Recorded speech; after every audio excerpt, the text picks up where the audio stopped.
आइए बच्चों 7 अप्रैल का जो शिफ्ट 2 का अपना पेपर हुआ था जेईई मेंस का, वो डिस्कस करते हैं, देखते हैं किस तरह के क्वेश्चंस इसमें आए थे।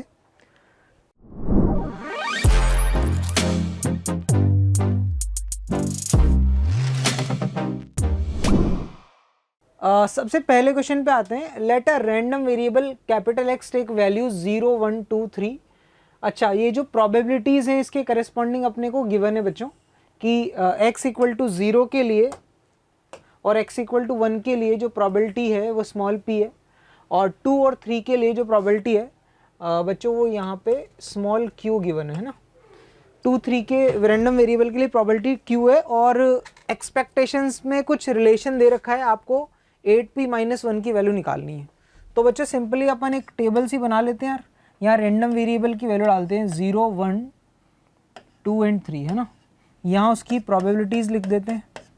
0 और 1 के लिए प्रोबेबिलिटी को p बोला गया है, और 2 3 के लिए प्रोबेबिलिटी को q बोला गया है। पहली बात तो ये सारी प्रोबेबिलिटीज़ का सम 1 आएगा है ना। समेशन ऑफ px जो आएगा बच्चों वो 1 होगा।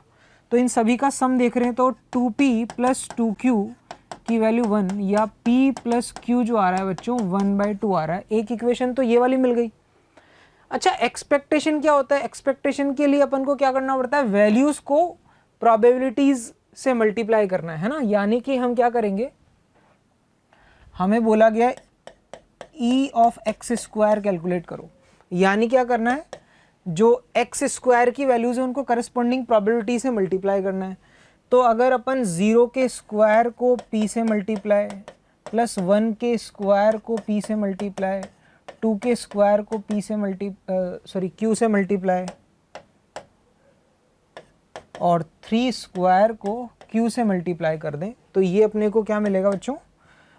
p प्लस ये कितना हो गया 9 + 4 13q मिल गया e ऑफ एक्स स्क्वायर की वैल्यू। अच्छा बच्चों, इसी तरह से e ऑफ x निकालेंगे हम, तो क्या करना पड़ेगा? 0 × p + 1 × p + 2 × q + 3 × q है ना। तो बच्चों ये वैल्यू आ जाएगी p + 5q। और ये इन दोनों में बच्चों रिलेशन गिवन है कि this is equal to 2 times of this. यानी कि क्या पता है अपन को, p + 13q is 2 times p + 5q। तो बहुत ही सिंपल हो गया है। 2p और ये p है तो राइट साइड में p मिल जाएगा। ये 13 है और ये 5 2 10 हो गया, तो 3q मिल जाएगा।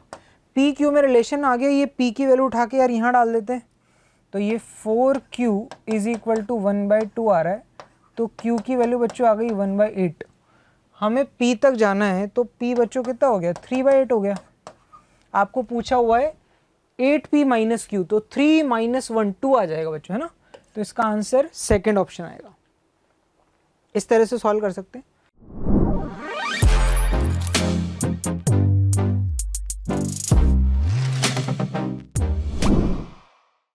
नेक्स्ट आते हैं अपन क्वेश्चन पे। If the area of the region, area से रिलेटेड क्वेश्चन दे रखा है बच्चों। इस तरह क्वेश्चन आपने किए हुए होंगे। एरिया का क्वेश्चन है, इसमें कैपिटल ए जो एरिया है वो निकालना, उसका 3 टाइम्स जो वैल्यू आएगी वो देखनी है ना। बच्चों दो तरीके के कर्व्स पे फोकस करते हैं। पहला तो ये वाला कर्व है, यहाँ पे y की वैल्यू 1 + x² से ग्रेटर या फिर इक्वल चाहिए। थोड़ी देर के लिए इक्वलिटी होल्ड करवा लेते हैं और 1 + x² वाला कर्व बनाते हैं। क्या ये अपवर्ड पैराबोला बनेगा बच्चों? ये ऐसा अपवर्ड पैराबोला बन जाएगा 1 + x² वाला कर्व है ना। ये वाला पॉइंट आपका हो जाएगा 0,1। अब इसमें y की जो वैल्यू है वो 1 + x² के इक्वल है, उससे बड़ी है। तो क्या बच्चों यही वाली रीजन आएगा है ना। इस पैराबोला के इस तरफ वाला जो रीजन है वो अपन को इस वाले इनइक्वलिटी से मिलेगा, पहली वाली इनइक्वलिटी से। अच्छा, दूसरा मुझे क्या चाहिए? इन दो कर्व का मिनिमम। दो कर्व हैं, एक तो x + 7 और दूसरा है 11 - 3x। These are nothing but straight lines. तो दो स्ट्रेट लाइन बना लेते हैं, x + 7 और 11 - 3x। x + 7 वाली स्ट्रेट लाइन, यार x को 0 रखेंगे, y 7 आ जाएगा। यहाँ पे कुछ ऐसी स्ट्रेट लाइन बनेगी। ये आपकी लाइन हो गई x + 7 वाली है ना। y = x + 7 आपका कर्व हो गया। ये वाला कर्व कौन है? y = 1 + x²। अच्छा दूसरी स्ट्रेट लाइन अगर अपन बनाएंगे, ये वाला पॉइंट 0,7 है, दूसरी स्ट्रेट लाइन बनाएंगे तो y equal to 11 minus 3x बना देंगे। 11 माइनस 3x में मैंने x को 0 रखा तो y की वैल्यू 11 यहाँ पे कहीं आएगी और -3 स्लोप है तो यार ऐसी कोई लाइन बन जाएगी, है ना। ये y is equal to 11 minus 3x वाली लाइन होगी। बेसिकली वो कह रहा है कि यार ये जो भी दो कर्व बनाए आपने उन दोनों का मिनिमम ढूंढना है। अच्छा इन दोनों का मिनिमम देखा जाए तो यार वो यही वाली लाइन होगी, इस पॉइंट तक तो ये वाली लाइन चलेगी जिसका नाम है x+7 और इस पॉइंट के बाद में मिनिमम सेकंड वाली लाइन आ जाएगी। तो ये दोनों का मिनिमम वाला पार्ट हो गया। अब चाहिए हमें जो मिनिमम वाला हिस्सा, इन दो कर्व का जो मिनिमम है y की वैल्यू उससे नीचे चाहिए, स्मॉलर चाहिए। तो यानी कि इस ये जो अपन ने शेड बनाया इसके नीचे वाला पार्ट चाहिए और पैराबोला के अंदर वाला पार्ट चाहिए। तो बेसिकली हमें जो एरिया पूछा गया बच्चों वो ये वाला एरिया पूछा गया है। तो इस एरिया तक आने के लिए बच्चों ऑब्वियसली हमें इंटीग्रेशन की हेल्प लेनी पड़ेगी। इंटीग्रेशन के लिए अपन को एक तो ये वाला पॉइंट रिक्वायर्ड होगा, ये वाला पॉइंट रिक्वायर्ड होगा और ये पॉइंट भी रिक्वायर्ड होगा, ताकि अपन इस पॉइंट से यहाँ तक this straight line minus parabola को इंटीग्रेट करेंगे और इस पॉइंट से लेकर इस पॉइंट तक का अपन क्या करेंगे, सेकंड वाली स्ट्रेट लाइन में से पैराबोला को सब्ट्रैक्ट करके इंटीग्रेट करेंगे। तो ये पॉइंट्स निकालने की कोशिश करते हैं, इन दोनों को सिंप्लीफाई कर लो। 11 minus 3x is equal to x+7, यहाँ से 4x इज इक्वल टू 4 या x की वैल्यू 1 आ गई, यानी ये वाले पॉइंट का x कोऑर्डिनेट 1 हो गया और y कोऑर्डिनेट इसमें 1 डाल देंगे तो 8 आ जाएगा। ये 1,8 पॉइंट है बच्चों, है ना। अब ये दो पॉइंट्स भी निकाल रहा हूँ मैं, x+7 को एक बार इसके साथ सॉल्व कर रहा हूँ तो x² + 1 इज इक्वल टू होना चाहिए x+7, यहाँ से x² - x - 6 0, तो x - 3 इंटू x+2 बराबर 0 आ जाएगा, यानी x की दो वैल्यू आ रही है 3 एंड -2। ऑब्वियसली ये वाला जो point of intersection second quadrant में आ रहा है तो नेगेटिव वाला होगा, है ना। तो -2 लेते हैं, -2 ले लेंगे तो यहाँ -2 रखने पर वैल्यू क्या आ गई बच्चों, 5 आ गई। तो ये -2,5 पॉइंट आ गया। ये वाला निकालना है तो पैराबोला के साथ सेकंड वाली स्ट्रेट लाइन को सॉल्व करना है, यानी कि x² + 1 is equal to 11 - 3x। तो ये x² + 3x और -10 = 0 फैक्टर करते हैं तो x + 5 और x - 2 = 0 दिख रहा है। यहाँ से x की वैल्यू बच्चों क्या क्या आ रही है, एक वैल्यू आ रही है -5 और दूसरी आ रही है 2। ऑब्वियसली हमें पता है कि यार ये वाला पॉइंट फर्स्ट क्वाड्रेंट में आ रहा है तो x पॉजिटिव ही रहेगा, तो ये वाला पॉइंट आपका आ गया 2 और y की वैल्यू के लिए यहाँ पे 2 रख देते हैं तो 5 आ गया। तो ओवरऑल अपन ने सारे पॉइंट्स निकाल लिए हैं। अब फाइनली हमें इंटीग्रेट करना है तो बच्चों अपना एरिया जो आएगा वो एरिया लिख लेते हैं अपन डायरेक्टली। एरिया की क्या वैल्यू होगी, एरिया लिख रहा हूँ मैं। एरिया के लिए हमें इंटीग्रेशन की हेल्प लेनी पड़ेगी, ठीक है। देखो एरिया के लिए अपन -2 से लेकर 1 तक तो x+7 में से पैराबोला माइनस करेंगे, तो -2 से लेकर 7 तक, -2 से लेकर 1 तक क्या करना होगा बच्चों अपन को, इस स्ट्रेट लाइन यानी x+7 में से पैराबोला यानी x² + 1 सब्ट्रैक्ट करना होगा और इस पूरे को अपन इंटीग्रेट कर लेंगे। प्लस दूसरा हिस्सा बच्चों कहाँ से कहाँ तक, x की वैल्यू 1 से लेकर कहाँ तक जाएंगे, 2 तक, तो 1 से लेकर 2 तक ये वाली स्ट्रेट लाइन में से पैराबोला माइनस होगा, यानी 11 - 3x माइनस ऑफ पैराबोला और ये पूरी चीज़ इंटीग्रेट 1 से 2 तक कर देंगे। बहुत ही सिंपल हो गया। ये इंटीग्रेशन करना है सिंपली x+7, 7 के साथ 1 को एडजस्ट कर लो तो यार x+6 बन गया, उसका इंटीग्रेशन x+6² डिवाइडेड बाय 2 आ जाएगा। -x² है तो आप उसको x³/3 लिख लो और इस पे लिमिट बच्चों आपकी आ जाएगी -2 से लेकर 1, है ना। प्लस यार ये लीनियर वाला भी साथ ही ले लेते पूरा, 11 - 1 तो बना कितना 10, तो 10 - 3x को इंटीग्रेट करेंगे तो 10 - 3x का स्क्वायर डिवाइड बाय 2 और एक -3 भी आएगा तो -6 हो गया है ना।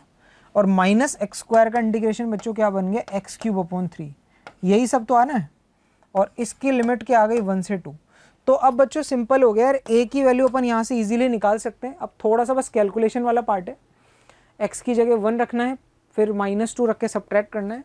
तो बच्चों इस तरह से सॉल्व कर लेंगे अपन इसको, तो अपने को सॉल्व करके जो वैल्यूज़ हमें मिल रही है वो क्या वैल्यू मिल रही है बच्चों, 50 आ जाएगा, है ना।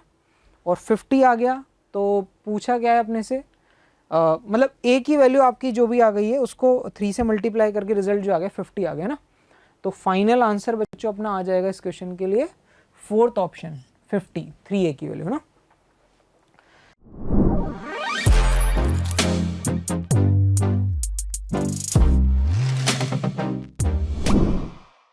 नेक्स्ट आते हैं क्वेश्चन पे। नेक्स्ट क्वेश्चन है हमारे पास E1 and E2 be the eccentricities of ellipse, ellipse and the hyperbola. इस एलिप्स की इसेंट्रिसिटी जो है वो E1 है रेस्पेक्टिवली बोला है, और हाइपरबोला की जो इसेंट्रिसिटी वो E2 हो गई। आपको बोला गया है कि जो b की वैल्यू है 5 से छोटा है। ऐसा क्यों बोला है वो पता करने की कोशिश करते हैं। यार b 5 से छोटा बोला है, मतलब जो एलिप्स आप बनाओगे वो कैसा वर्टिकल एलिप्स बनाएंगे हम, है ना।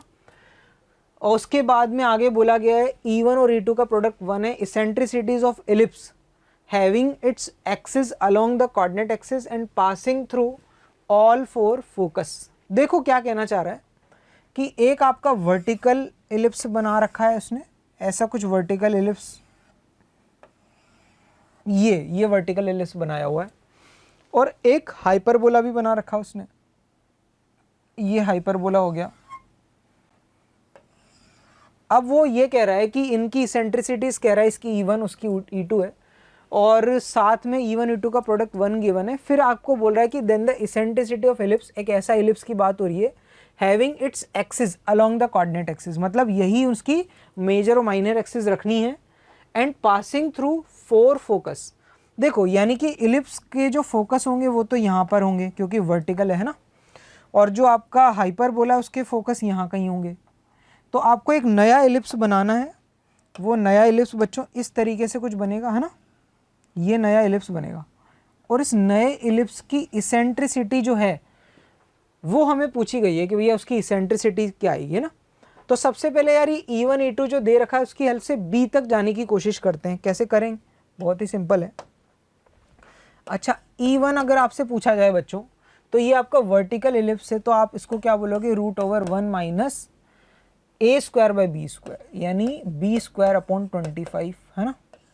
और E2 बच्चों आपसे पूछा जाए तो √1 प्लस b²/a², यानी कि b²/16, यही वैल्यू बोलेंगे।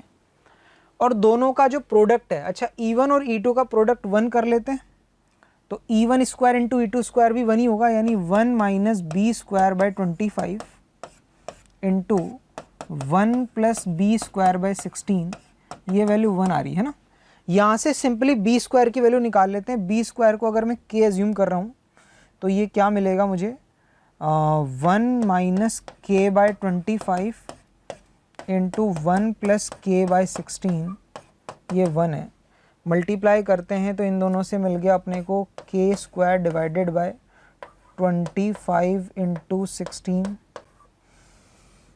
फिर बच्चों क्या मिल जाएगा अपन को, k का कोफिशिएंट, k का कोफिशिएंट 1/16 माइनस 1/25, ये k आ जाएगा, और 1 इज इक्वल टू 1, तो ये कैंसिल आउट हो गया। यहाँ से k की क्या वैल्यू आ रही है, k की वैल्यू आ जाएगी अपने को 25 माइनस 16, 25 माइनस 16 मतलब 9 हो गया, तो 9/16 इंटू 25, और ये मल्टीप्लाई कर देंगे उधर 16 इंटू 25। तो बच्चों यहाँ से अपन को k यानी कि b स्क्वायर की वैल्यू आ गई 9, है ना, b स्क्वायर की वैल्यू 9 आ गई। अब आगे क्या पूछा गया था, ये सब होने के बाद में यानी b3 हो गया। फिर आपको इसेंट्रिसिटी चाहिए यार ये वाले एलिप्स की, इस वाले एलिप्स की इसेंट्रिसिटी चाहिए। तो इस वाले एलिप्स की इसेंट्रिसिटी तक जाने के लिए अपन को इसका कैपिटल A और कैपिटल B, ये दोनों वैल्यूज़ पता होनी चाहिए। अच्छा ये कैपिटल A और B पता कर लेते हैं। ये लेंथ बच्चों कितनी हो जाएगी, इस एलिप्स की बात करते हैं जो एलिप्स गिवन है, उस एलिप्स के लिए ये लेंथ बच्चों B इंटू E1 हो जाएगी ना। तो B इंटू E1 की वैल्यू ये लेंथ आ रही है, और b ये वाली लेंथ बच्चों जो आएगी वो हाइपरबोला के लिए लिखनी पड़ेगी, वो आ जाएगी कितनी, a इंटू E2। अच्छा इलिप्स के लिए b की वैल्यू कितनी है, 5 है। अच्छा ये b का मतलब मैं कैपिटल B लिख देता हूँ, है ना, और ये कैपिटल A है। तो इलिप्स के लिए b की वैल्यू बच्चों यहाँ पे कितनी है, 5 है। तो 5 E1 ये हो गया, और यहाँ पर a इंटू ई टू करेंगे तो a की वैल्यू बच्चों यहाँ पे कितनी है, 4, और इसेंट्रिसिटी है इसकी 2। ठीक है। अच्छा ये E1 और E2 की वैल्यू अपन यहाँ से निकाल सकते हैं क्योंकि b स्क्वायर आ गया ना यार अपने पास। तो यहाँ b स्क्वायर की जगह रख देते हैं 9, b स्क्वायर की जगह मैंने 9 रखा, तो बच्चों ये 1 माइनस 9/25 है, तो ये कितना बन गया, 16/25, यानी कि 4/5। तो यहाँ पे अपन 5 इंटू 4/5 लिख देते हैं, तो ये 4 आ रहा है। और यहाँ पे निकालें 4 इंटू E2 निकालने के लिए यहाँ पे 9 लिख दो, तो ये 9 लिखा तो कितना बना यार, 25/16 बना, यानी कि 5/4। तो ये आ गया 5/4, यानी कि 5 आ गया।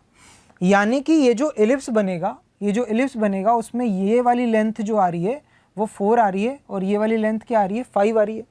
अब ये दोनों लेंथ आ गई है तो क्लियरली हम, ये 4 लेंथ आ गई है, ये वाली लेंथ, और ये वाली लेंथ बच्चों अपनी आ गई है 5। तो एलिप्स की इसेंट्रिसिटी इजीली बता सकते हैं, अब तो क्या ही दिक्कत है ना। E is equal to √1 minus 4 square upon 5 square. तो ये बच्चों कितना आएगा, 25 माइनस 16, 9/25 का रूट, यानी कि 3/5 आ जाएगा, जो रिक्वायर्ड इसेंट्रिसिटी है। रिक्वायर्ड इसेंट्रिसिटी 3/5 आ जाएगा, है ना। ये इस तरह से सॉल्व कर सकते हैं अपन।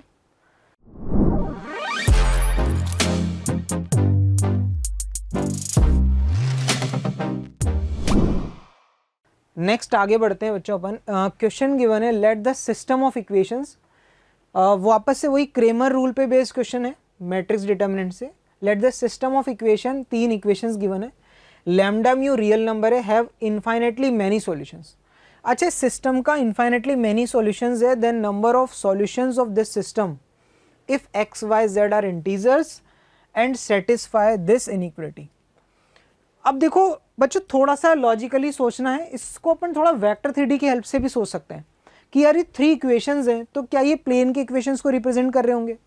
अपने को बोला हुआ है कि सिस्टम में के इनफाइनेटली मेनी सॉल्यूशंस है, इसका मतलब तीनों प्लेनों का सेम लाइन ऑफ इंटरसेक्शन है, यानी कि कोई भी प्लेन बाकी 2 प्लेन्स की लाइन ऑफ इंटरसेक्शन से ही पास हो रहा होगा, है ना।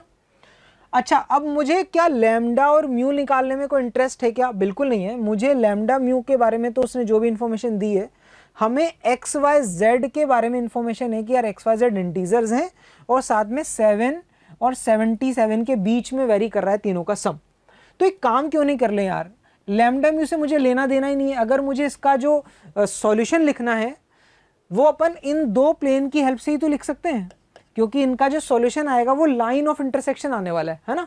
तो एक काम करते हैं अपन इन 2 कर्व दोनों प्लेन पे ही चले जाते हैं। एक काम किया मैंने, पहले प्लेन को लिखा x minus Z equal to 1 minus 5y, है ना, और दूसरे प्लेन को लिख लेता हूं बच्चों में 4x minus 3z is equal to क्या लिखा जाए यार, 7 माइनस 3y, है ना, यही तो लिखेंगे। इन दोनों की हेल्प से मैं x और z की value in terms of y पता करने की कोशिश करता हूँ। कैसे करूँ यार, इसको 3 से मल्टीप्लाई कर लेता हूँ और 2 में से सब्ट्रैक्ट कर दूंगा, यानी 2 माइनस इक्वेशन 1 का 3 गुना। तो यार 4 में से 3x माइनस होगा तो x बचेगा, माइनस 3z और ये प्लस 3z खत्म हो जाएगा, है ना। राइट साइड में क्या आएगा, ये माइनस इसका 3 गुना, तो 7 में से 3 माइनस होगा तो 4 बचेगा, माइनस 3y में से क्या सब्ट्रैक्ट करना है मुझे, इसका 3 गुना करेंगे तो 15y हो जाएगा, है ना। तो 15y प्लस का और माइनस 3 यानी प्लस का 12y, ये x आ गया। अच्छा ये x आ गया तो z भी बता सकते हैं अपन, 1 से ही आ जाओ। z जो आ जाएगा वो आपका वो हो जाएगा x माइनस दिस, यानी कि 4 प्लस 12y, ये जो x की वैल्यू है उसमें से -1 प्लस 5y करना है। तो कितना आ रहा है यार, ये 3 + 17y नज़र आया। तो बेसिकली आपको x + y + z जो पूछा वो कितना हो गया यार, x, y और z का सम बताना है, तो इसको और इसमें y ऐड करेंगे तो कितना आ जाएगा, ये 4 + 3 7, तो ये हो गया 12y और 17y 29y और एक y और है तो 30y। ये बेसिकली बच्चों x + y + z की वैल्यू आ गई और मुझे इसको 7 से 77 के बीच में चाहिए। तो 7 + 30y must be from 7 to 77। तो यार अब तो आसान चीज़ हो गई ना, ये 30y आपका 0 से कहाँ तक घूम रहा है, 70 तक घूम रहा है, या y की वैल्यू 0 से बच्चों कहाँ तक जा रही है, 7/3 तक जा रही है, और x y z तीनों इंटीजर्स हैं। तो y क्या क्या पॉसिबल है, ये 2 पॉइंट समथिंग कोई नंबर है, y की वैल्यू यार 0, 1 और 2 ले सकते हैं, और y 0, 1, 2 लेने पर x और z जो हैं वो भी तीनों इंटीजर्स आते जाएंगे। तो इंटीग्रल सॉल्यूशंस का जो सेट मिलेगा अपन को 3 ट्रिपलेट्स मिल जाएंगे, है ना। तो इसका नंबर ऑफ सॉल्यूशंस जो पूछा गया है वो जो क्या आ जाएगा, 3, थर्ड ऑप्शन आ जाएगा।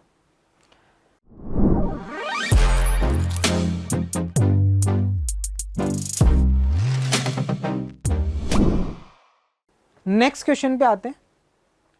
नेक्स्ट क्वेश्चन में बोला है number of real roots of this equation.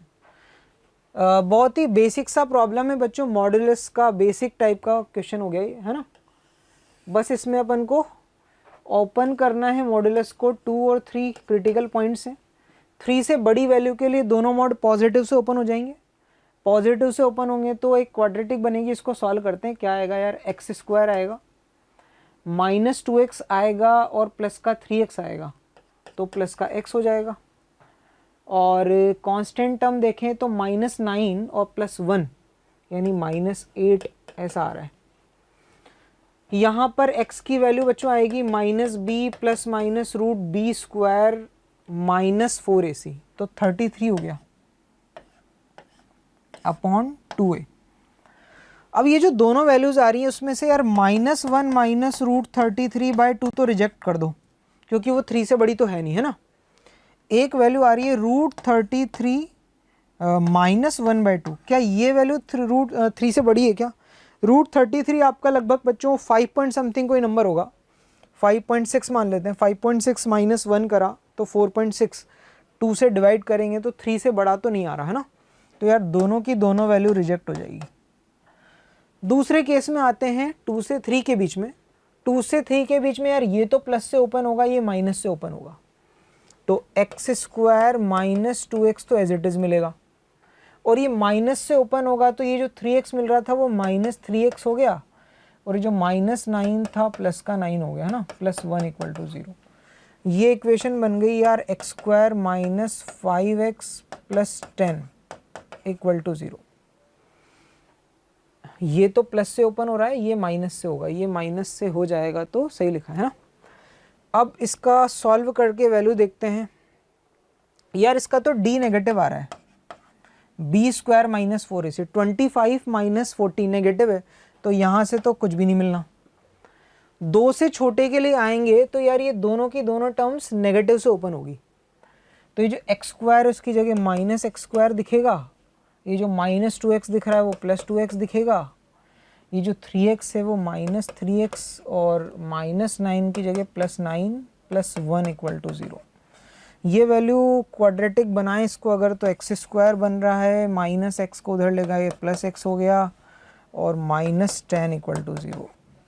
यहाँ से x की वैल्यू आएगी -b + -√b² यानी 1, 41 हो गया, है ना, अपॉन 2a।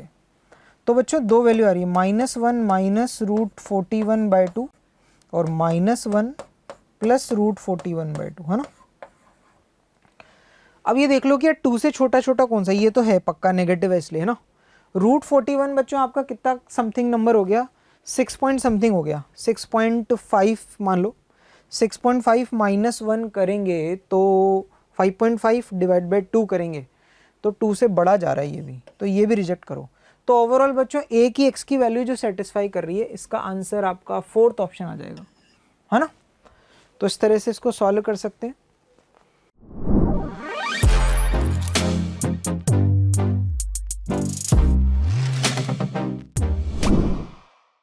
नेक्स्ट आते हैं बच्चों, अगला क्वेश्चन क्या है, अल्फा ए दे रखा है, एक सेट है जिसमें alpha comma beta order pairs दे रखे हैं, रियल नंबर्स हैं अल्फा बीटा दोनों, और इनइक्वलिटीज़ हैं दो हमारे पास, मॉड्यूलस इनइक्वलिटीज़ जो क्लियरली हम आसानी से सॉल्व कर सकते हैं, और बीटा के अंदर भी कुछ ऑर्डर पेयर हैं, एक रिलेशन दे रखा है, दोनों पता करने की कोशिश करते हैं। यार पहले अपन ए वाला सिंप्लीफाई करते हैं, ए में क्या नाटक चल रहा है। ये जो अल्फ़ा -1 का मॉड 4 से छोटा है, तो अल्फ़ा -1 की वैल्यू -4 से 4 तक जाएगी। ये अल्फ़ा आपका बच्चों वेरी करेगा कहाँ से कहाँ तक, -3 से लेकर 5 तक।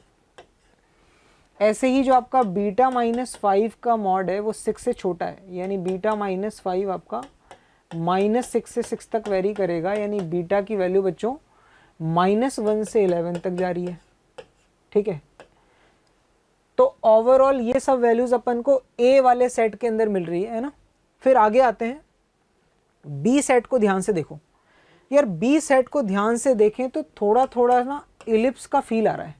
क्यों आ रहा है, अल्फा -2 का स्क्वायर अपॉन, है ना, 144 को दोनों के डिवाइड में ले आते हैं ना बच्चों अगर, तो ये 9 दिख रहा है, प्लस बीटा -6 का स्क्वायर अपॉन 16 और लेस देन इक्वल टू 1, ऐसा दिखाई दे रहा है। एक इलिप्स है, उस इलिप्स का सेंटर बच्चों क्या है 2,6, तो ये बनाने का कोशिश करते हैं। 2,6 यार यहाँ कहीं सेंटर आएगा इलिप्स का। अच्छा ये सोच के बताओ कि हॉरिजॉन्टल इलिप्स है या वर्टिकल है। वर्टिकल होगा क्योंकि इसका बी की वैल्यू ज़्यादा है ना, तो ये इस तरह से वर्टिकल इलिप्स बन रहा है।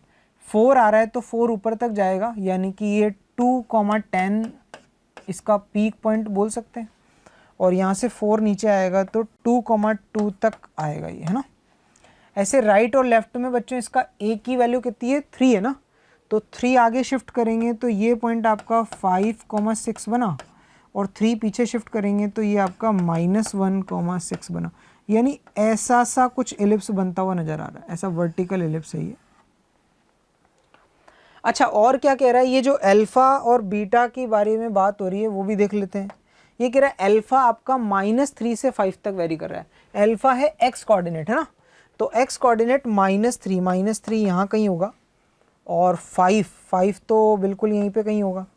तो अल्फा बच्चों इन दो लाइन के बीच में घूम रहा है, ये लाइन और ये लाइन, -3 से 5 तक अल्फा वेरी कर रहा है, और बीटा -1 से 11 वाली लाइन यहाँ कहीं होगी, ये बीटा बराबर 11 वाली लाइन हो गई, और बीटा -1 यहाँ कहीं होगा।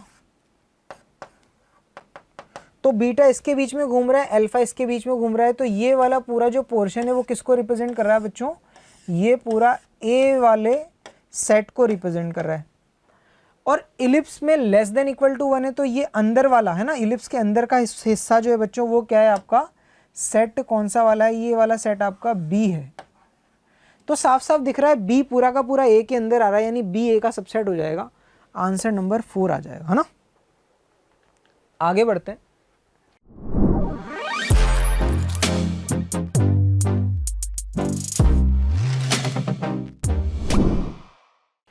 नेक्स्ट क्वेश्चन में बच्चों अपने को ये बोला गया है कि if the sum of second, fourth and six terms of GP of a positive terms is 21, है ना। सेकंड टर्म, फोर्थ टर्म और सिक्स्थ टर्म, सेकंड टर्म मतलब A R, fourth term A R cube, और sixth term यानी A are power 5, सबका सम 21 चाहिए। Positive terms की GP है ना। और आगे क्या बोला है, सम ऑफ इट्स एट्थ टर्म का मतलब ए आर की power 7, twelfth term A are की पावर 7th के बाद में, सॉरी 8th के बाद में 10th है, तो ए आर पावर 9, और साथ में 12th ए आर पावर 11, सबका सम बच्चों क्या है 15309 है।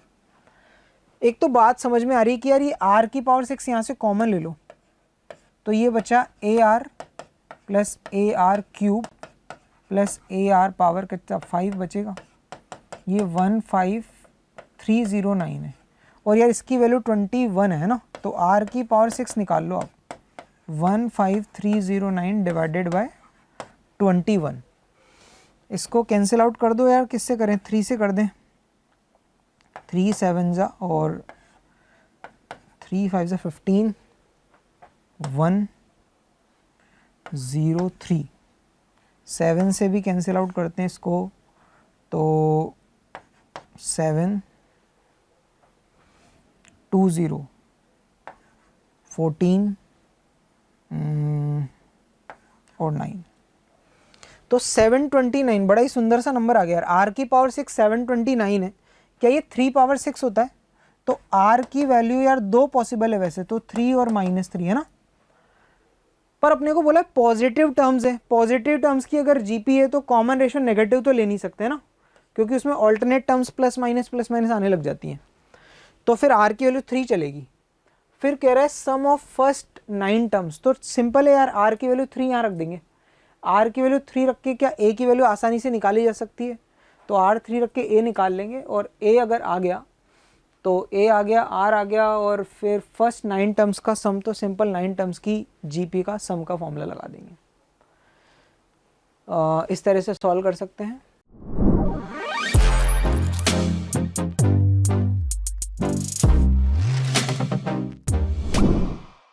नेक्स्ट आगे बढ़े हैं।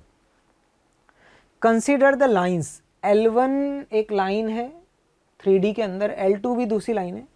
Late the feet of perpendicular from P point on L1 and L2 be Q and R respectively. Area of triangle PQR is A. बहुत ही सिंपल सा प्रॉब्लम नजर आ रहा है बच्चों। एक P पॉइंट कोई होगा, उससे L1 वाली कोई लाइन है, L1 लाइन पे कुछ तो फुट ऑफ परपेंडिकुलर बनाना है जो कि Q पॉइंट बन रहा है ना। L2 वाली कोई लाइन है, L2 लाइन पे भी फुट ऑफ परपेंडिकुलर कोई Q आ गया, मतलब ये Q आ गया, और दूसरा R पॉइंट हो गया, और फिर ट्राइंगल PQR का एरिया निकालना है। तो फुट ऑफ परपेंडिकुलर निकालना अपन को आता है। देखो L1 वाली लाइन पे Q पॉइंट अज्यूम करना है, तो अज्यूम कर लेते हैं, इसको इज इक्वल टू कुछ K लिख लो। तो Q पॉइंट का कोऑर्डिनेट बच्चों क्या आएगा, x-1 K के बराबर करा तो K+1, और y-2 K करा तो K+2, और z की वैल्यू हो गई K। ये अपना Q पॉइंट आ गया। अब मुझे पता है कि अगर Q फुट ऑफ परपेंडिकुलर है तो PQ वेक्टर और L1 वाली लाइन आपस में परपेंडिकुलर होंगे, तो PQ वेक्टर के DRs क्या आ रहे हैं, या PQ वेक्टर लिख दो, क्या आएगा, इसमें से P वाला माइनस करना है, Q में से P माइनस कर लो, तो P पॉइंट आपका 5 1 -3 है। K+1 में से 5 माइनस करा तो K-4 i कैप, K+2 में से 1 सब्ट्रैक्ट हुआ तो K+1 j कैप, और K में से -3 सब्ट्रैक्ट करेंगे तो K+3 k कैप। अच्छा, इसका L1 लाइन से परपेंडिकुलर करना है, तो L1 लाइन के डायरेक्शन रेशियो बच्चों 1 1 1 नजर आ रहे हैं, तो दोनों का डॉट प्रोडक्ट 0 कर लो, तो 1 × K-4 plus 1 × K+1 plus 1 × K+3, ये बच्चों वैल्यू 0 कर दो। K यानी 3K -4 प्लस 1 प्लस 3, तो यहाँ से K की वैल्यू 0 आ गई। K 0 आने से बच्चों Q पॉइंट जो है वो पता लग गया अपन को, क्या आ रहा है 1, 2, 0। अच्छा, इसी तरह से सेम लॉजिक से अपन P पॉइंट से L2 वाली लाइन पे जो फुट ऑफ परपेंडिकुलर आया होगा R, पहले उसको R को अज्यूम कर लो, इस पे कुछ तो लिख लेते हैं अपन, L लिख लेते हैं, स्मॉल l, तो पॉइंट आ गया L+2 L और L+1। अब ये R है ना, क्या करा बच्चों, P से L2 कोई लाइन होगी, और L2 पे भी फुट ऑफ परपेंडिकुलर जो हमने बनाया है वो Q है, तो वापस से PR वेक्टर जो बनेगा उसका 1 1 1 से डॉट प्रोडक्ट 0 कर लेंगे। PR वेक्टर आपका बनेगा दिस माइनस P पॉइंट आपका है 5 1 -3, तो इसमें से 5 माइनस करेंगे, L-3 आएगा, L-1 आएगा, और L+1 + 3 यानी L+4 आएगा, और ये 1 × 1 × 1 ये 0 करना है, तो 3L -3 -4 + 4, यार ये भी सिंपल हो गया, बड़ा ही सिंपल हो गया। L की वैल्यू 0 आ गई, L 0 आ गई, तो जो R पॉइंट है वो नज़र आ गया बच्चों अपने को, कितना 2 0 1। अब PQR ट्राइंगल में यार तीनों वर्टेक्स तो पता लग ही गए, P पता है, Q वाला पॉइंट पता है, और R वाला पॉइंट पता है, तो फाइनली एरिया A जो है वो अपन क्या लिख सकते हैं, P Q vector cross P R vector का मैग्नीट्यूड मल्टीप्लाई बाय 1/2।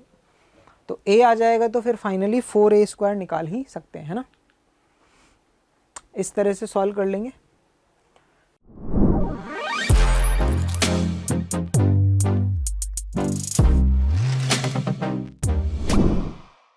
आगे बढ़ते हैं। हमें नेक्स्ट क्वेश्चन गिवन है, if the equation of line passing through this point. फिर से वेक्टर स्टडी का क्वेश्चन है बच्चों। एक पॉइंट गिवन है, वहां से बोल रहा है कोई लाइन इस तरह से बना रहे हैं जो कि परपेंडिकुलर है इन दो लाइंस के, है ना। और उस लाइन का इक्वेशन जो बनी परपेंडिकुलर वाली वो भी पता है मुझे।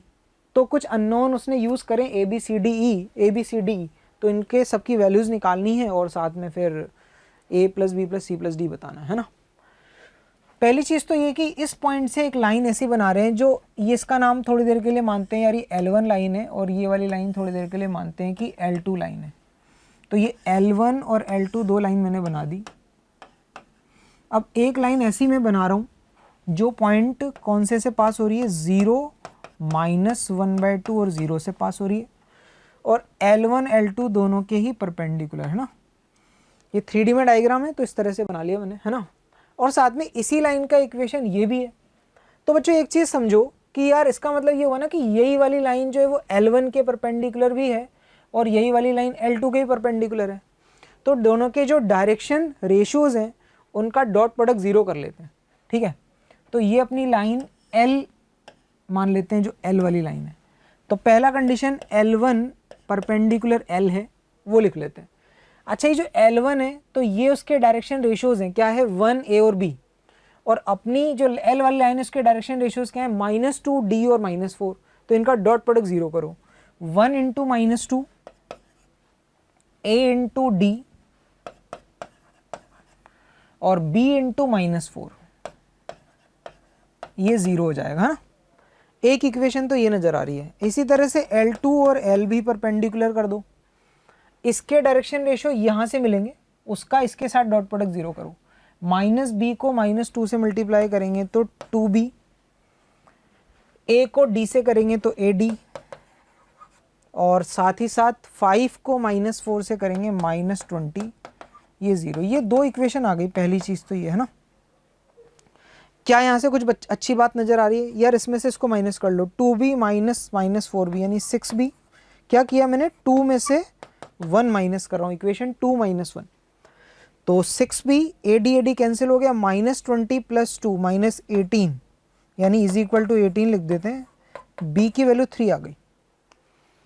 चलो B 3 आ गया तो यहाँ रख देते हैं 1 में। 1 में B की जगह 3 रखा मैंने, तो -2 और ये कितना बन गया यार, -12। तो AD आ गया यार अपने पास 14।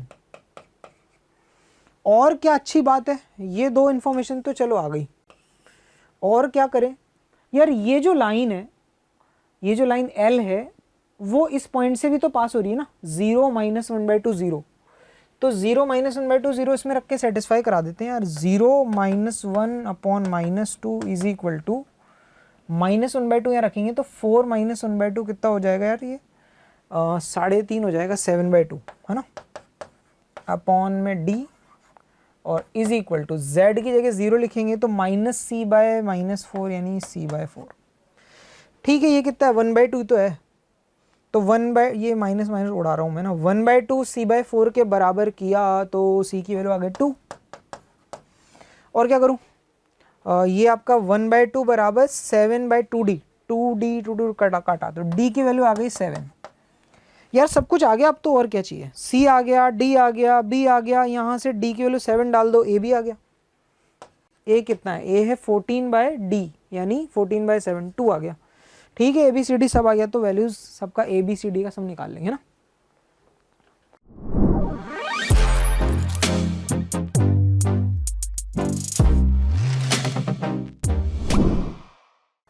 नेक्स्ट आगे आते हैं, let the length of latus rectum of ellipse. Ellipse पे क्वेश्चन आ गया वापस से। लेटेस्ट रेक्टम ऑफ एलिप्स जो है वो कितनी है, 10 है लेंथ ऑफ लेटेस्ट रेक्टम, और it's eccentricity is the minimum value of this function. तो यार बड़ा ही सिंपल है, क्वाड्रेटिक है, इसकी मिनिमम वैल्यू तो आप निकाल ही सकते हो। या तो इसको कंप्लीटिंग स्क्वायर मेथड से कर लो या -d/4a पता कर लो, जो करना है ना। एफ टी को मैं ऐसे लिख देता हूँ ना यार, T square plus T plus 1/4, और साथ में क्या लिखा जाए यार, ये तो t प्लस 1/2 का स्क्वायर बन गया ना। 1/4 का मतलब कितना होता है 3/12, तो 3/12 इसमें से हटा देते हैं तो ये 8/12 बच गया, यानी कितना 2/3 हो गया। ठीक है, तो ये अपने पास है t प्लस 1/2 का स्क्वायर प्लस 2/3, यानी कि जो मिनिमम वैल्यू आ गई ना वो वैल्यू आ गई है 2/3। तो बोल रहा था eccentricity is the minimum value, यानी कि यही इसेंट्रिसिटी है।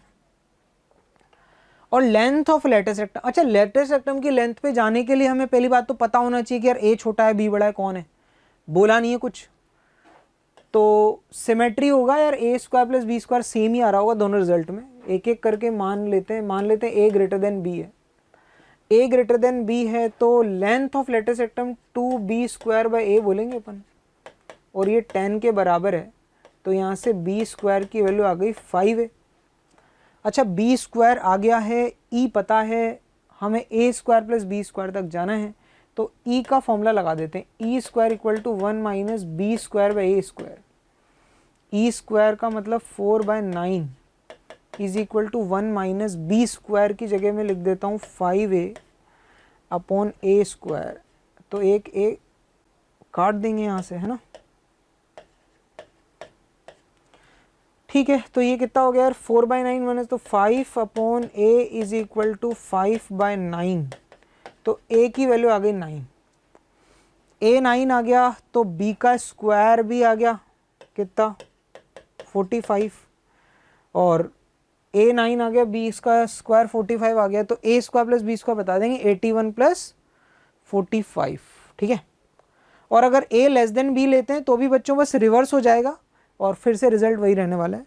तो इसका जो आंसर आ जाएगा देख लो यार, 81 प्लस 45 करना है, 81 प्लस 45 आ जाएगा आपका 126, यानी कि ऑप्शन नंबर 1 आ जाएगा।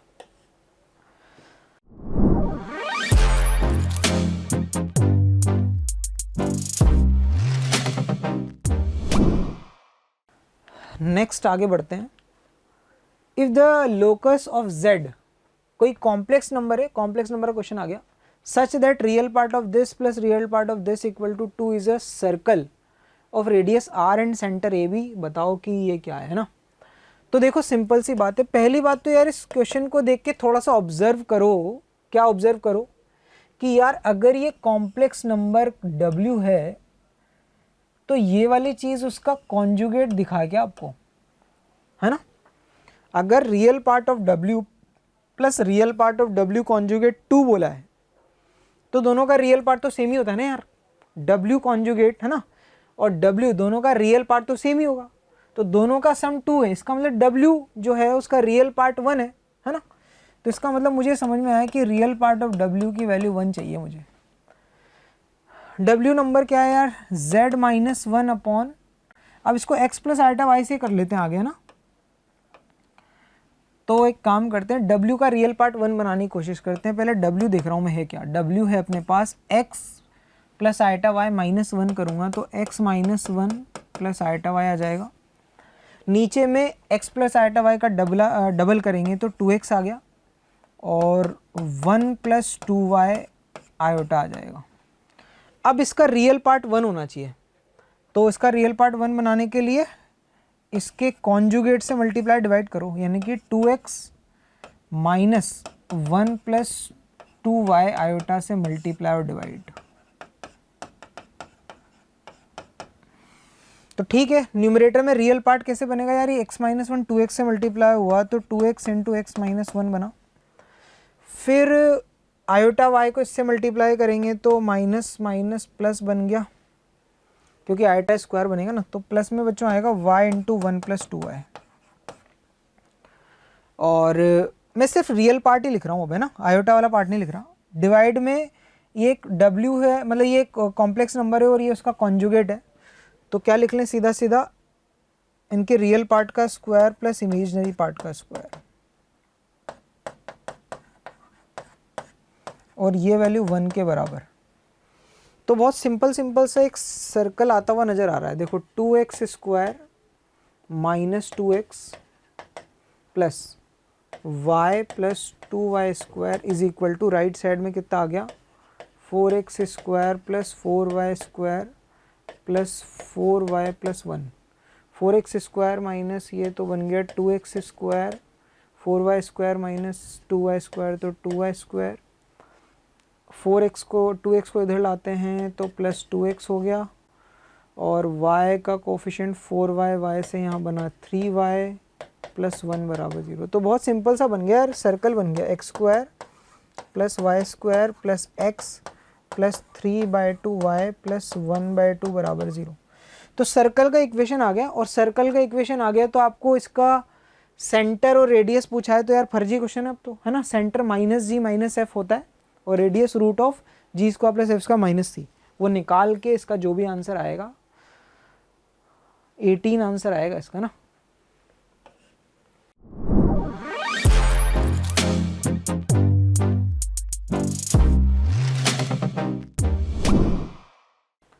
नेक्स्ट आगे बढ़ते हैं, अगले क्वेश्चन पे आते हैं। बोल रहा है if the range of this function, इस फंक्शन की रेंज बोला गया है कि इतनी है, alpha square plus beta square बताओ। तो बहुत ही सिंपल सा है यार, ये कुछ तो लीनियर बाय क्वाड्रेटिक, इस तरह के क्वेश्चन आपने बहुत सारे करे हुए होंगे। तो लीनियर बाय क्वाड्रेटिक की रेंज निकालने के लिए इसको y के बराबर लिख लेते हैं अपन, है ना। 5 - x divided by x square minus 3x plus 2, cross multiply करा तो yx स्क्वायर माइनस 3y आएगा और उधर से x आएगा तो 1 - 3y इंटू एक्स, और साथ में 2y - 5 आ गया, है ना। ये आपकी क्वाड्रेटिक बन गई। अब इसकी रेंज निकालने के लिए पहली बात तो यार y 0 नहीं हो, फर्स्ट केस y 0 नहीं होगा तो अपन इसका d greater than equal to 0 कर देंगे, ठीक है। d greater than equal to 0 करेंगे तो b का स्क्वायर यानी कि 9y square minus 6y plus 1, है ना, इसका स्क्वायर किया मैंने, b square minus 4a into c greater than equal to 0। तो क्या बन रहा है, 9y square minus 8y square, तो y स्क्वायर हो गया, y का कोफिशिएंट माइनस 6y और ये कितना है 20y, 20 - 6 14 हो गया, 14y, और कांस्टेंट टर्म तो 1 ही है। ये फैक्टराइज तो हो नहीं रहा है ना, फैक्टर नहीं हो रहा है, इसके अल्फा बीटा की फॉर्म में ब्रेक करना पड़ेगा। और दूसरा y बराबर 0 पॉसिबल है क्या, y 0 रखने पर x की वैल्यू 5 आ जाएगी तो कोई दिक्कत नहीं है ना। हाँ तो ठीक है, इसमें से y 0 हटाएंगे और फिर y बराबर 0 वाला केस भी इंक्लूड होगा, तो फाइनल आंसर इसी को सॉल्व करना है ना। अब इसके फैक्टर d तो पॉजिटिव है पर फैक्टर ढंग से दिख नहीं रहे, अल्फा बीटा की फॉर्म में ही होंगे, तो y minus alpha into y minus beta greater than equal to 0 ऐसे ही कुछ आएगा, है ना। तभी तो इसका आंसर बच्चों वो नंबर लाइन पे आप अल्फा और बीटा लिखोगे, बीटा बड़ा अल्फा छोटा है, तो minus infinite to alpha union beta to infinite answer बनेगा। तो इनडायरेक्टली अपन को ये समझ में आ गया कि अल्फा बीटा जो इसने यूज़ करे ना वो इस क्वाड्रेटिक के रूट्स ही तो हैं, अल्फा और बीटा। और हमें पूछा क्या उसने यार, उसने पूछा alpha square plus beta square बताओ, तो इसको अपन लिख लेते हैं यार अल्फा प्लस बीटा का square minus 2 alpha beta. Alpha plus beta कितना है -14 है, तो उसका स्क्वायर कितना हो गया 196 माइनस 2 और प्रोडक्ट है 1, तो आंसर बच्चों आ जाएगा 194। तो इसका जो भी आंसर आएगा ऑप्शन नंबर 1 आ जाएगा।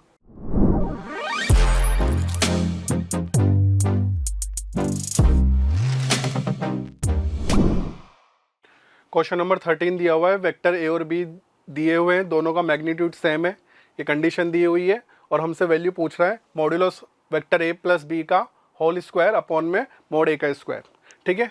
तो यहाँ पर हम एक काम कर सकते हैं, इस सवाल में मैं इसको कॉम्पोनेंट और डिविडेंडो वाली कंडीशन से मैं लिख सकता हूँ, वेक्टर ए वेक्टर बी का मॉड्यूलस अपॉन में vector a minus vector b mod बराबर √2 + 1 बोथ साइड स्क्वायर करेंगे तो ये कहानी हो जाएगी ए स्क्वायर प्लस ए स्क्वायर। ए और बी का मोड दोनों का सेम है, इसलिए मैं बी स्क्वायर को ए स्क्वायर ही लिख रहा हूँ, plus 2a square cos theta same a square plus a square minus 2a square cos theta, और सामने स्क्वायर करूँगा तो हो जाएगा 3 प्लस 2√2। यहाँ से फर्दर हम इसको लिख सकते हैं 1 प्लस कॉस थीटा अपॉन में 1 माइनस कॉस थीटा, ए स्क्वायर वगैरह कॉमन लेके कट कर देंगे, और सामने में लिख सकता हूँ, सामने वाले को मैं लिख दूंगा 3 प्लस 2√2 अपॉन 1 बोल सकता हूँ। फिर से मैं कॉम्पोनेंडो डिविडेंडो अप्लाई करूँगा और इसको सिंप्लीफाई करूँगा तो मेरे को कॉस थीटा की जो वैल्यू मिलेगी वो वैल्यू मिलेगी 1/√2। कॉस थीटा की वैल्यू 1/√2 आ गई है। अब जो चीज़ पूछा है हम उसको सिंप्लीफाई कर लेते हैं, थोड़ा सा ओपन कर लेंगे तो मैं इसको लिख सकता हूँ जो मुझसे पूछा गया है, a square plus a square plus 2a square cos theta upon में ए स्क्वायर को कॉमन लेके कट कर देंगे, कॉस थीटा की वैल्यू पुट कर देंगे, तो फाइनली जो रिजल्ट मिलेगा वो मिलेगा 2 प्लस √2, यानी कि जो मेरा राइट आंसर होगा वो होगा ऑप्शन नंबर 2।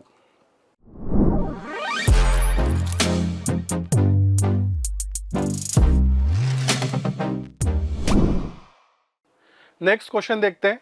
नेक्स्ट क्वेश्चन में दिया हुआ है ये y = y of x be the solution of the differential equation, ये डी दे रखी है और y of 0 बराबर 1 दिया हुआ है, और मुझसे पूछ रहा है y of x integration -3 to 3 कितना होगा। आइए इसको सिंप्लीफाई करते हैं, तो इसको थोड़ा सा प्रॉपर तरीके से लिख दूंगा, dy/dx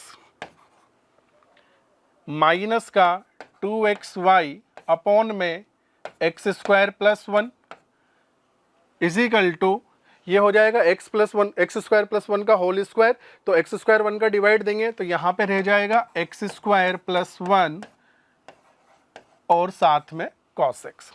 ठीक है, तो यहाँ से जब हम IF निकालेंगे तो IF हो जाएगा e⁻ -2x अपॉन में x² + 1। इसको सिंप्लीफाई करेंगे तो IF मुझे मिलेगा 1/1 + x², और फिर से मैं लिखूँगा y of x into IF 1/1 + x² is equal to integration, और ये हो जाएगा इंटीग्रेशन cos x dx। ठीक है, तो यहाँ से y of x जो मुझे मिलेगा वो हो जाएगा sin x + c into 1 + x², 1 + x² cross हो जाएगा। अब जो कंडीशन दी है वो रख देंगे अपन, x की जगह 0 रखेंगे, x की जगह 0 लिखता हूँ तो y of 0 कितना दे रखा है, y of 0 हो जाएगा 1, तो 1, तो यहाँ से c की वैल्यू आएगी 1, c की वैल्यू 1 यहाँ पुट कर देंगे, तो जैसे ही पुट करेंगे तो ये हो जाएगा y of x फाइनली जो मिलेगा वो मिलेगा sin of x + 1 into 1 + x²।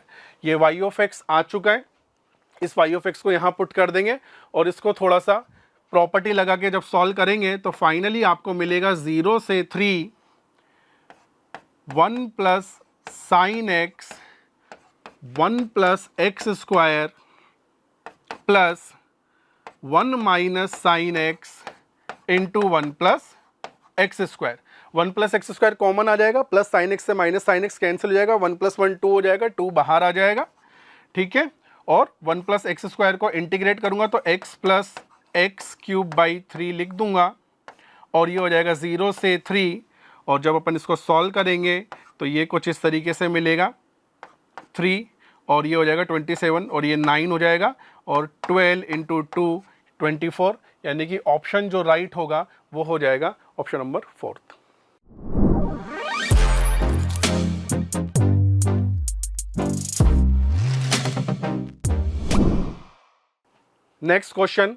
Next question में ट्राइंगल बन रहा है, 3 लाइन दे रखी है, उनसे ट्राइंगल फॉर्म हो रहा है और उसके लिए ऑर्थो सेंटर भी दिया हुआ है, और हमसे पूछा है कि m - c कितना होगा। तो ठीक है, तो पहली लाइन है y = x + 1, सपोज करिए ये वो लाइन है y = x + 1, और ये दूसरी लाइन ले लेते हैं y = 4x माइनस का 8, और तीसरी लाइन हम इस तरीके से कंसीडर कर लेते हैं जो दिया हुआ है y is equal to mx plus c, y is equal to mx plus c. इस पॉइंट को a कह देते हैं, इसको b बोल देता हूं और इसको c बोल देता हूं। जब a और b को जब हम a के लिए सॉल्व करेंगे, इन दोनों का इंटरसेक्शन लेंगे, तो a की वैल्यू निकल के आएगी 3,4, a की वैल्यू 3,4 निकल के आएगी। ठीक है, इसको जब हम सॉल्व करेंगे तो a निकल के आ जाएगा 3,4। और ऑर्थो सेंटर मुझे दिया हुआ है, ऑर्थो सेंटर h दिया हुआ है 3,-1। सपोज करिए ऑर्थो सेंटर अगर इसको मैं h कहता हूं और ये 3,-1 यहाँ है, तो ये जो स्लोप होगा, स्लोप ऑफ AH जब ये निकालेंगे तो ये मुझे मिलेगा infinity. Slope of AH infinity है, तो स्लोप ऑफ BC हो जाएगा 0, क्योंकि ये परपेंडिकुलर है, यानी कि BC का जो स्लोप होगा वो 0 हो जाएगा। BC का स्लोप जो 0 है वो मैं यहाँ पुट कर दूंगा, तो जब मैं m बराबर 0 यहाँ पुट करूंगा तो मुझे मिलेगा y is equal to c. और इस लाइन को मैं जब सिंप्लीफाई करूंगा y is equal to x plus 1 के लिए, क्योंकि मुझे b कोऑर्डिनेट कैलकुलेट करना है, तो b कोऑर्डिनेट जो मुझे मिलेगा y की जगह c लिख दूंगा, तो ये हो जाएगा c-1, c, ये b कोऑर्डिनेट आ गया है। इसी तरीके से मैं BH का स्लोप निकाल लूंगा, तो यहाँ पे मैं स्लोप ऑफ BH जब कैलकुलेट करूंगा तो वो हो जाएगा y2 माइनस y1 अपॉन में x2 minus x1।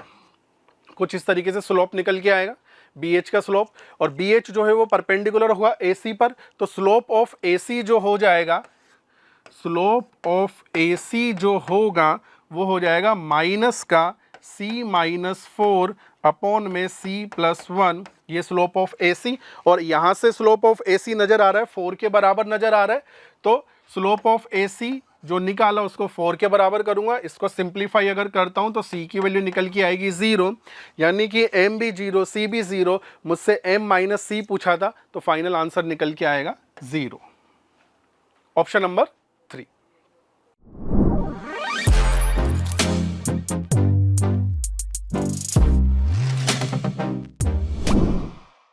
Next question है, नेक्स्ट क्वेश्चन को देखिए।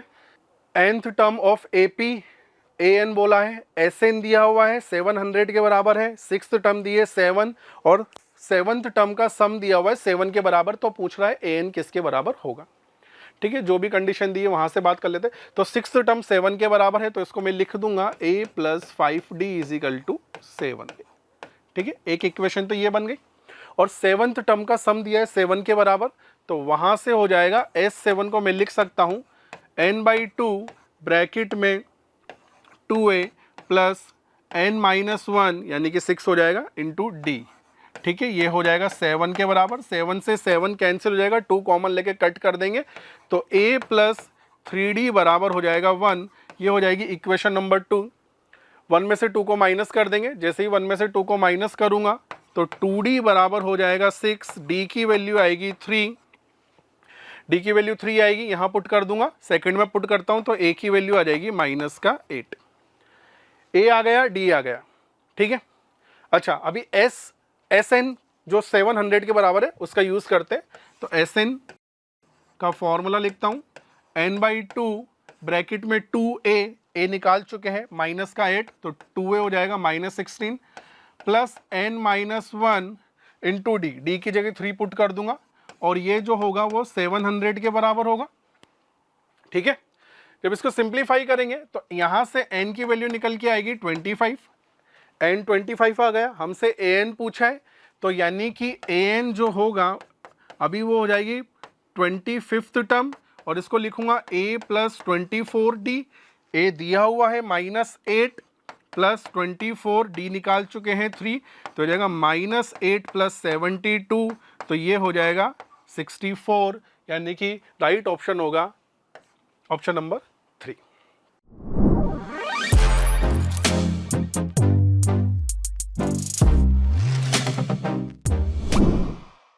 क्वेश्चन नंबर 17 है, यहाँ पे दिया है फंक्शन r से r में है, पॉलिनोमियल फंक्शन है 4th डिग्री का, और एक्सट्रीम वैल्यूज जो है वो x बराबर 4 और x बराबर 5 पर है, ठीक है। और limit x tends to 0 f x upon x square 5 के बराबर है, तो हमसे f(2) की वैल्यू पूछ रहे हैं। आइए इसको कैलकुलेट कर लेते हैं। तो fx को मैं कंसीडर कर लेता हूँ 4th डिग्री का है, तो ax की power 4 plus bx cube plus cx square plus dx plus e, कुछ इस टाइप से कंसीडर कर लेता हूँ और पुट कर देता हूँ। तो ये हो जाएगा limit x tends to 0 f x upon x square, तो ये रहा एफ एक्स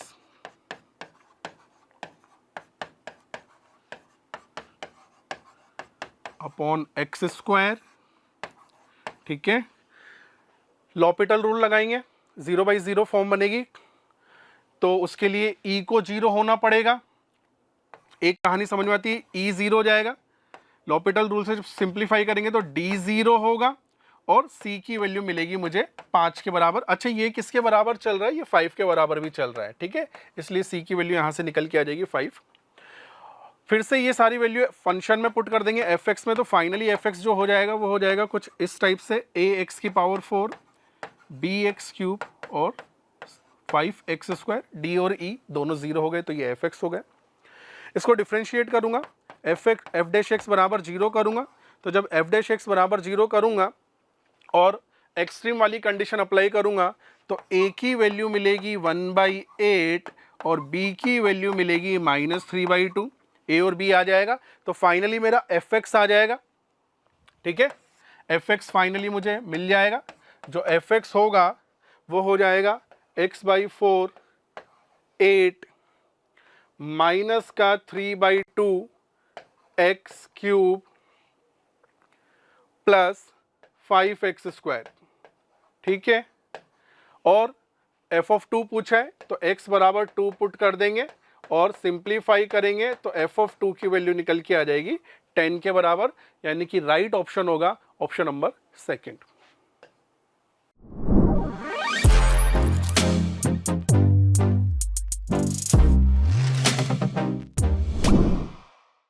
अगला सवाल है, ट्रिग्नोमेट्रिक इक्वेशन दे रखी है, इसके नंबर ऑफ सॉल्यूशन पूछे हैं, क्लोज इंटरवल दे रखा है -π/2 से π/2 में, ठीक है। थोड़ा सा इसको सिंप्लीफाई कर लेंगे, यहाँ 2 से मल्टीप्लाई 2 से डिवाइड कर दूंगा तो ये फॉर्मूला हो जाएगा 2 cos a cos b का formula, cos a plus b plus cos a minus B.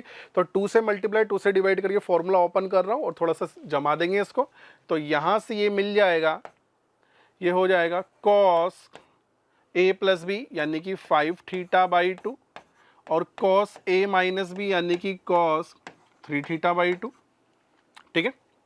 अच्छा, 1/2 सबके साथ ही आएगा क्योंकि डिनोमिनेटर में 2 है, तो ये हो जाएगा 1/2 और यहाँ भी हो जाएगा, यहाँ भी इसके साथ चलेगा 1/2, ठीक है। अच्छा, और क्या है, cos 5θ/2 is equal to 2 cos cube 5θ/2, ऐसा हो जाएगा।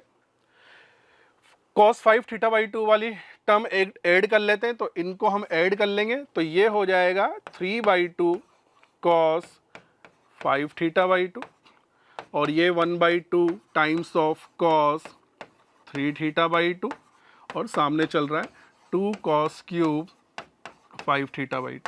एलसीएम वगैरह लेंगे और cos 5θ वाली टर्म्स को मैं राइट में शिफ्ट करूंगा, तो यहाँ से मिलेगा cos 3θ/2 इज इक्वल टू, और ये फॉर्मूला यहाँ बन जाएगा, cos 3θ का फॉर्मूला बन जाएगा यहाँ पे 15θ/2। इस तरफ से हो जाएगा। एलसीएम वगैरह लेना और cos की टर्म्स, cos 5θ/2 के टर्म्स को एक साथ रखेंगे तो वहाँ पे ऑटोमेटिकली जो फॉर्मूला बनता हुआ दिखाई देगा वो cos 3θ का फॉर्मूला हो जाएगा। तो यहाँ से हम कंडीशन अप्लाई कर देंगे cos θ is equal to cos alpha वाली, तो ये हो जाएगा theta is equal to 2nπ plus minus alpha. इसको थोड़ा सॉल्व करेंगे, थीटा कैलकुलेट करेंगे, तो एक बार तो आपको मिलेगा nπ/3 और एक बार मिलेगा 2nπ/9, इस टाइप से मिलेगा, एक बार प्लस से और एक बार माइनस से, ठीक है।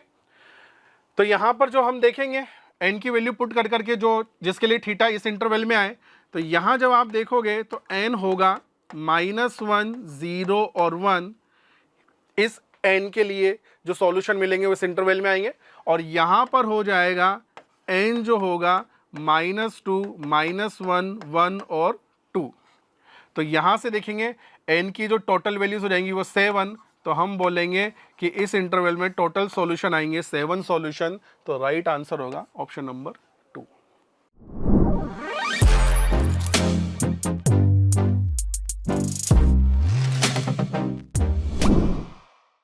ठीक है, सवाल दिया हुआ है, थ्योरी आपके सामने है, अपन अप्लाई करते हैं कंडीशन। तो प्रोबेबिलिटी ऑफ हेड की बात करेंगे इस वाले सवाल में, प्रोबेबिलिटी ऑफ हेड की बात करेंगे। तो ये हो जाएगा, एक तो अनबाइस्ड के लिए बात करेंगे और एक बाइस्ड के लिए बात करेंगे, तो दोनों अप्लाई कर देंगे हम। तो जाएगा 19/20 इंटू 1/2, ये वाली कहानी हो गई अनबाइस्ड के लिए। ठीक है, प्लस बाइस्ड की बात करेंगे तो ये हो जाएगा 1/20 इंटू 1, और ये बाइस्ड वाली कंडीशन लगा देंगे। ठीक है, अब हमसे वो probability of biased unbiased coin के लिए बात कर रहा है, तो प्रोबेबिलिटी ऑफ अनबाइस्ड कॉइन की बात करेंगे तो वो हो जाएगा फेवरेबल अपॉन टोटल। तो अनबाइस्ड के फेवर में जो प्रोबेबिलिटी है वो ये हो जाएगी, और टोटल आपको पता है टोटल प्रोबेबिलिटी ये हो जाएगी, और ये दिया हुआ है m/n के बराबर। तो एलसीएम वगैरह लेके सॉल्व करेंगे तो ये जो निकल के आएगा वो निकल के आएगा 19/21। ठीक है, तो यहाँ पे हमसे क्या पूछा है, हमसे पूछा है n² माइनस m²। तो इसको मैं लिख दूंगा n² माइनस m² को 21 का स्क्वायर माइनस 19 का स्क्वायर, ये हो जाएगा 2 इंटू 40, आंसर आएगा 80।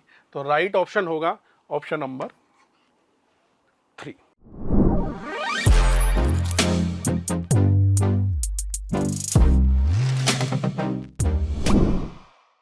नेक्स्ट क्वेश्चन है, यहाँ पर number of n sided polygon दिया हुआ है, तो ट्राइंगल के लिए बात कर लेते हैं और वो p के बराबर है। तो p जो हो जाएगा अकॉर्डिंग टू क्वेश्चन nc3 होगा, हो जाएगा n-1 n-2 अपॉन में 3 इंटू 2 इंटू 1।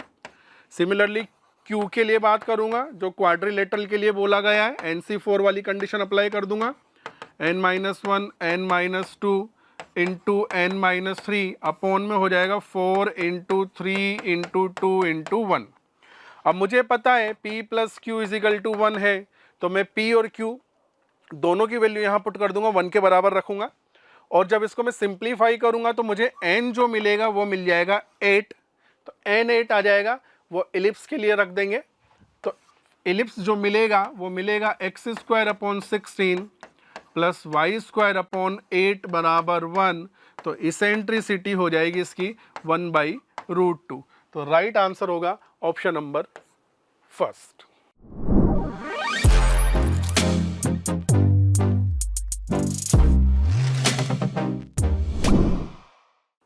क्वेश्चन है, सीरीज दिया हुआ है, सीरीज का सम पूछ रहा है अपन आपसे।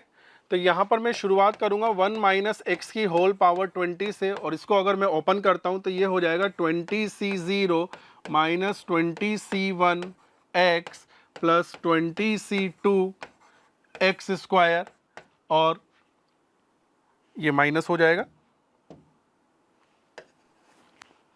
ठीक है, ये माइनस होगा और इस तरीके से ही चलेगा, और ये लास्ट में हो जाएगा 20c20 एक्स की पावर 20। अब एक काम करते हैं, दोनों तरफ रिजल्ट जो लेके आना है उसके लिए दोनों तरफ x² का डिवाइड देंगे, बोथ साइड x² का डिवाइड दे देते हैं। ये देखिए, ठीक है, बोथ साइड हमने x² का डिवाइड दिया, और ट्वाइस डिफरेंशिएबल करेंगे, ट्वाइस डिफरेंशिएबल करेंगे इस इक्वेशन को, एंड पुट बराबर x बराबर 1। तो ये हमने ओपन करा 1 माइनस एक्स की होल पावर 20 को बाइनोमियल थ्योरम से, और x² का डिवाइड दिया, इसको जैसे ही ट्वाइस डिफरेंशिएबल करूंगा और x बराबर 1 पुट करूंगा तो जो सीरीज थी वो मुझे मिल जाएगी, और ये बराबर निकल के आएगा 34 के बराबर। तो राइट आंसर हो जाएगा इसका 34।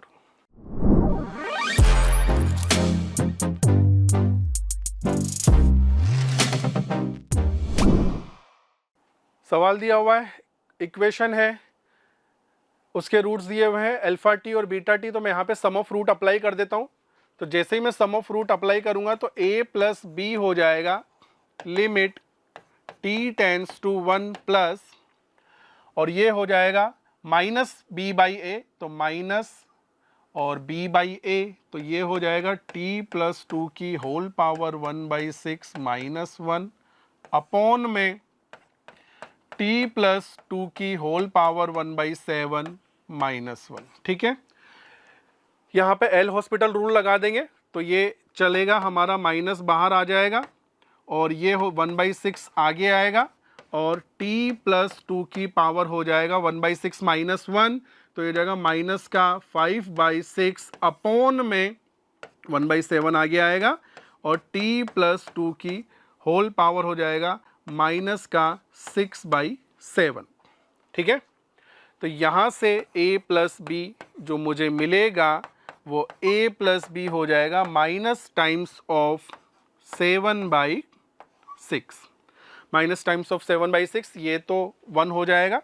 तो ये a प्लस बी की वैल्यू निकल के आ गई। अभी हमसे पूछा गया 72 ऑफ a प्लस बी का होल स्क्वायर, तो ये हो जाएगा 72 times of a plus b का होल स्क्वायर करूँगा तो हो जाएगा 49/36, ये हो जाएगा 49 इंटू 2, आंसर आएगा 98। ये आपका राइट आंसर होगा इस सवाल के लिए।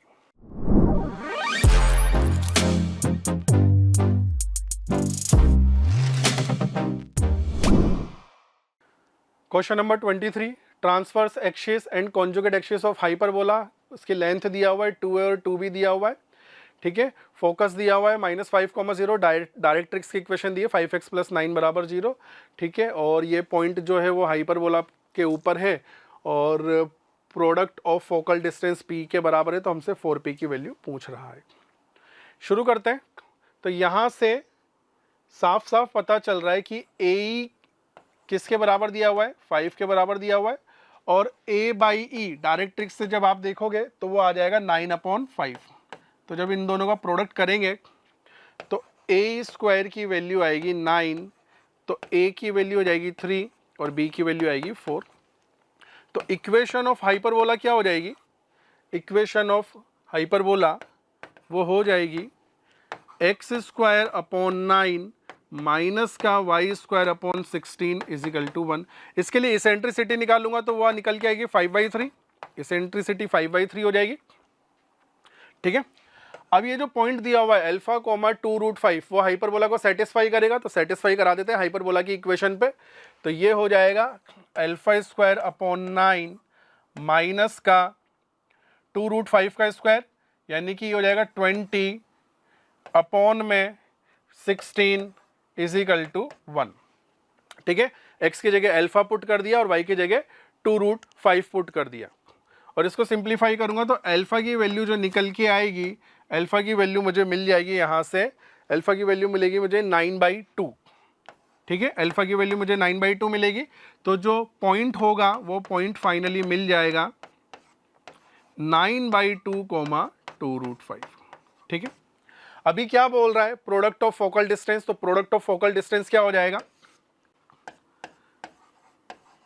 प्रोडक्ट ऑफ फोकल डिस्टेंस जो दिया हुआ है p के बराबर, ये हो जाएगा e इंटू 9/2 माइनस का 9/5 इंटू 9/2 माइनस का 9/5 हो जाएगा a/e इंटू 9/2 प्लस का 9/5 जो है p के बराबर, ये p के बराबर दिया हुआ है। और इसको जब सिंप्लीफाई करेंगे तो p की वैल्यू, e की वैल्यू पुट कर देंगे, e की वैल्यू मुझे पता है, e की वैल्यू दी हुई है 5/3, वहाँ पुट कर दूंगा तो p निकालूंगा, तो p मुझे मिलेगा 189/4, और मुझसे पूछा था 4p, तो 4p हो जाएगा 189। तो ये होगा आपका क्वेश्चन नंबर 23 के लिए आंसर।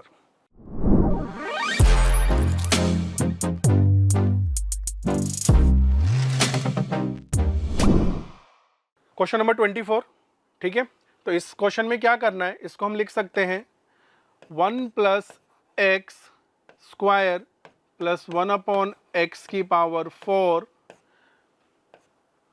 और यहाँ बचेगा आपके पास में, यहाँ हो जाएगा 3/x प्लस 1/x³ की whole power 1/23 dx।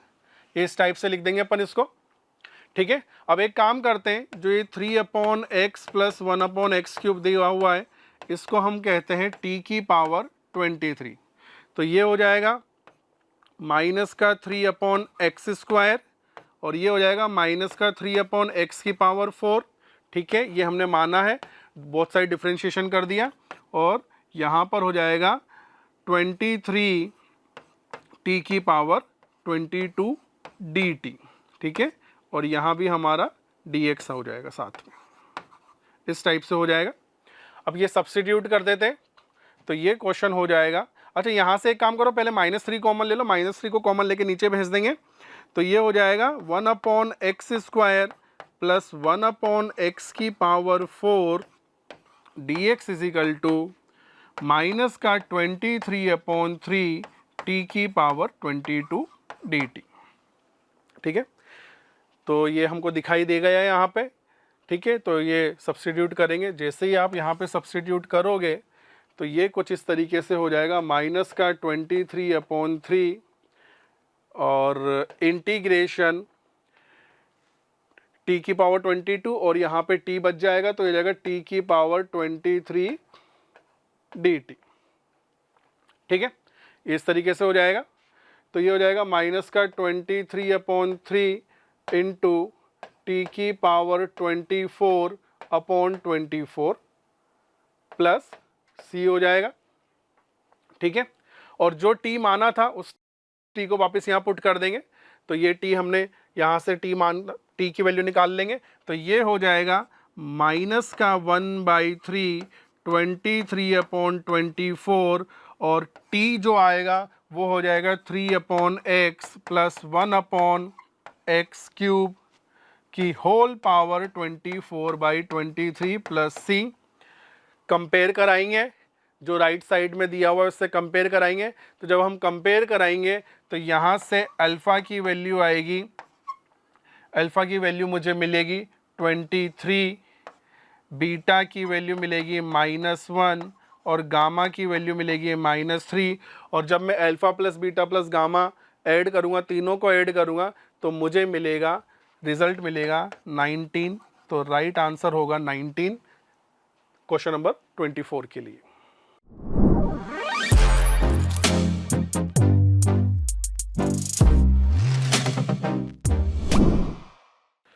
Question number 25, question number 25 दिया हुआ है, फंक्शन है कंटिन्यू बोला गया x बराबर 0 पर, x बराबर 0 पे कंटिन्यू है तो f(0) की वैल्यू बतानी है। तो इसको मैं लिख सकता हूँ, limit x tends to 0 fx है tan of tan x minus का sine of sine x upon में tan x minus sine x, ठीक है। इनके एक्सपांशन ओपन कर देते हैं, तो जैसे ही एक्सपांशन ओपन करेंगे तो ये हो जाएगा tan x plus tan³ x upon 3, कुछ इस तरीके से, माइनस यहाँ ओपन करूँगा साइन के लिए, तो sine x plus sin³ x upon 3 factorial, इस तरीके से। सेम कहानी नीचे के लिए, सेम कहानी नीचे के लिए, तो tan x के लिखूँगा x प्लस x³ 3 माइनस का sin x के लिए लिखूँगा x plus x³ upon factorial 3, इस तरीके से, ठीक है। अगेन tan x के एक्सपांशन रखेंगे, sin x के लिए एक्सपांशन लिखूँगा और फिर जब उसको सिंप्लीफाई करूँगा तो मुझे मिलेगा 1/3 अपॉन 1/6, ये हो जाएगा 6/3, तो आंसर आएगा 2। क्वेश्चन नंबर 25 का आंसर हो जाएगा